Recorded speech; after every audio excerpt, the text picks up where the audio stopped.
A friend asked me about this, so I tested it and here's what worked. If you're looking to check your bill details on the TIM app, follow these simple steps.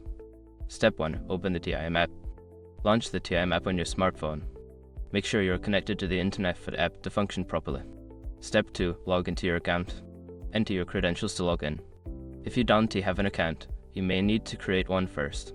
Step 3. Navigate to the billing section. Once logged in, look for the billing or account section in the main menu. This is usually represented by a $sign or a billing label. Step 4. Select Bill Details. In the billing section, tap on Bill Details to view your current and past bills.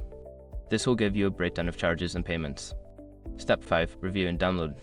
Review your bill details and, if needed, download a copy for your records.